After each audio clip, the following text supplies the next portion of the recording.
Road diet. Road diet. What is road diet as opposed to roadkill? Yeah. Road diet is the way to not have roadkill.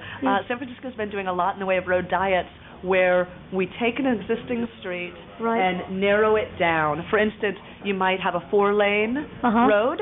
An example is Valencia Street in the Mission District of San Francisco, and create a 2-lane road. So take away some of the traffic lanes, and with that extra space, add bike lanes or widen the sidewalks, or both if you can. Right. And what we've seen time and time again is every time we do a road diet, the bicycle traffic increases, more people are riding, and the collisions between all users, drivers, bicyclists, pedestrians go down, so it becomes a more safe street.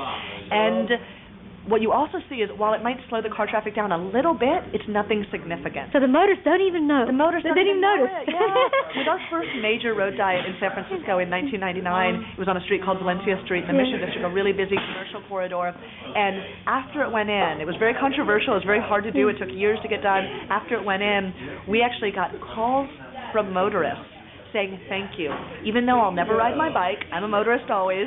Wow. I really appreciate the predictability on this street. And I really appreciate the fact that I know where the bicyclists are going to be. I know where the drivers are. So those bike lanes, the dedicated space for bicyclists, really make a difference, not just for the bicyclists, but for the drivers as well. There's a plan for bike lanes on Townsend Street. Townsend Street out here, There's Townsend here. Yeah. And it's a really important street that runs east-west all the way to the Bay, to the Embarcadero, and then connects up with the Mission District that way.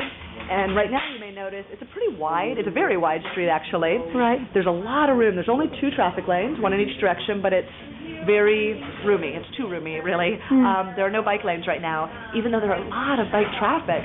So what the Bicycle Coalition is aiming to do is narrow down those traffic lanes, make them a little narrower, which will slow the car traffic down, which will make the streets safer, and with that extra space, add bicycle lanes. So bicycle facilities as a way of calming traffic. Exactly. Forget about these humps in the road. That's right. Just put a bicycle lane in. It helps. I mean, sometimes you need a little bit of both.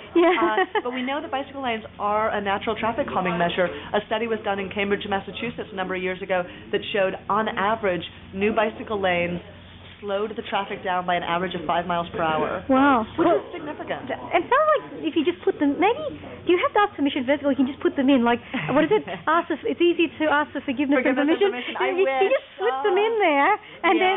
There are days when I really wish we were out there doing our own renegade bike lanes, but unfortunately I don't think they would last long.